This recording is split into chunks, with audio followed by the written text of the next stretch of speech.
Hi, my name's Laura Batante. This is My Two Bits, and today I have a fun Groundhog's Day craft for you to make. So this is a 2-page PDF that you will find right there in the video notes. So you're going to want to download that. And then I have quite a bit of cardstock to work with here. Some of it's optional, so bear with me. I have a stomach on him in a lighter color, so you don't have to do that. So you could definitely eliminate one of these pieces of cardstock. And in terms of the base, which would be this one, I'm going to use green. It's a bit optimistic for where I am here in Canada in February. You might want to use white for snow, but I'm going to go with green and then a little bit of brown for the dirt for where he comes out. But you decide for yourself what kind of base color you want. And then he is in brown, so I'm using this craft color. And then I have his muzzle in the beige. He needs a tiny little bit of white for his teeth, some black for his nose and his eyes. His paws will be the same as his body.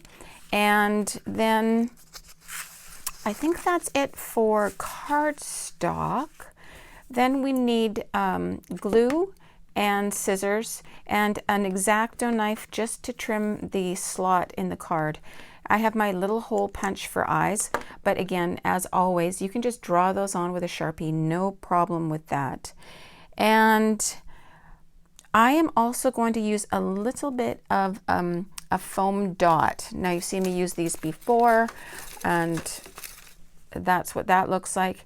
That is to raise up his paws so that they hook onto the dirt. You'll see when I get it done. Unfortunately, I haven't made this yet, so I don't have a sample to show you.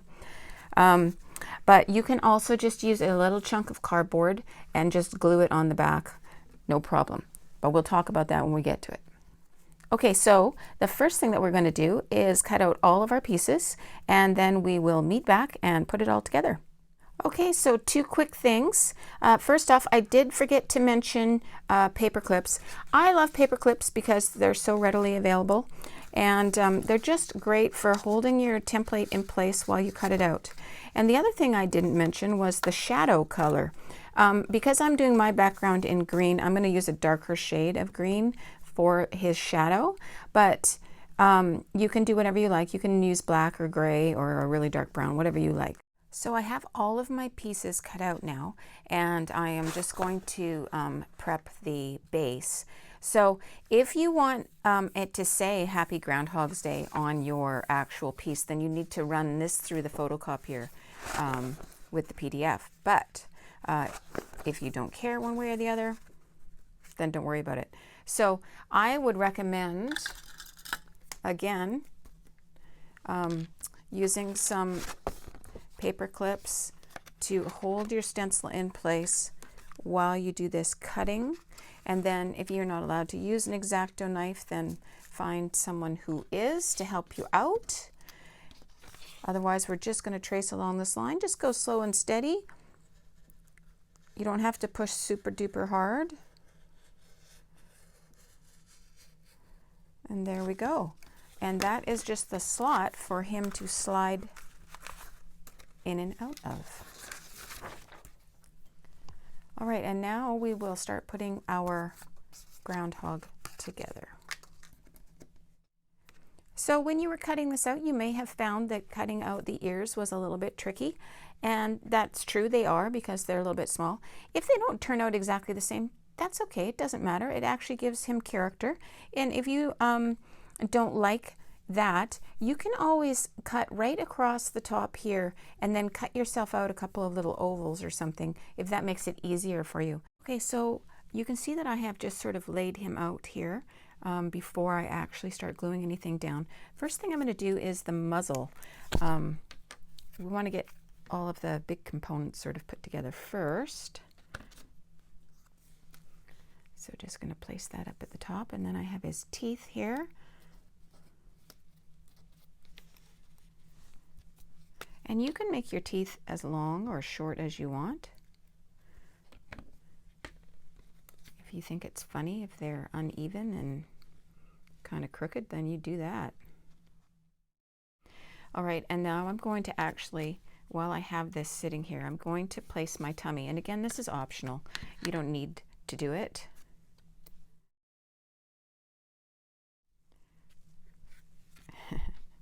And his eyes went all over the place. All right, and then you can draw on some eyes or glue some little ones on if you happen to have a little hole punch like myself. It'll be easier to draw them on, I guarantee it. And again, put these wherever you like. Create the character you want. You don't have to have them close together. You can go far apart. You can do whatever you like. All right, and now for the paw, like I said, you can go ahead and use some cardboard like this, and you don't need very much. I'm going to suggest that we keep it up towards the top of the paw, so there's a good amount here for him to hang on to the little pile of dirt.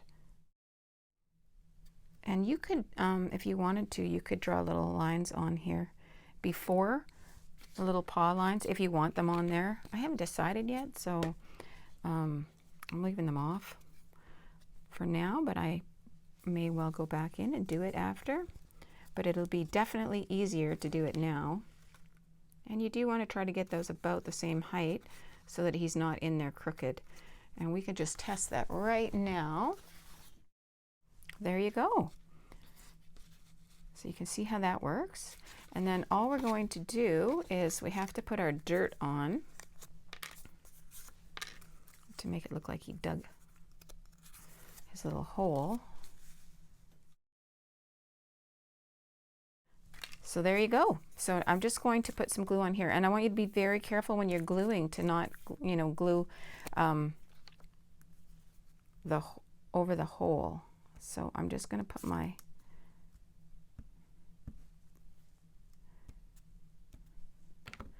not outrageous amounts of glue, and just so you can't see the hole. And make sure that you can still get your little guy in there. You could always do another little test. There you go.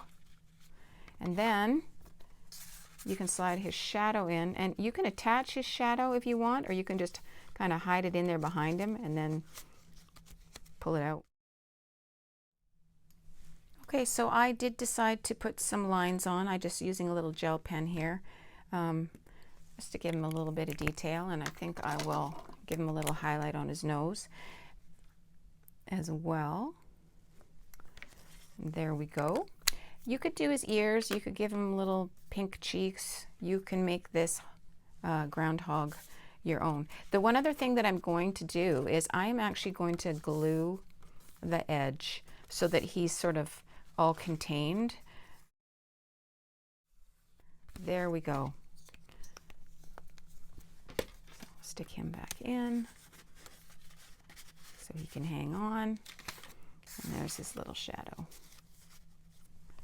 There we go. Well, I think he turned out pretty good, especially since I hadn't made a demo. So I hope you enjoyed this craft. If you did, then I would really appreciate it if you would subscribe to my channel and give the video a like. Thanks very much.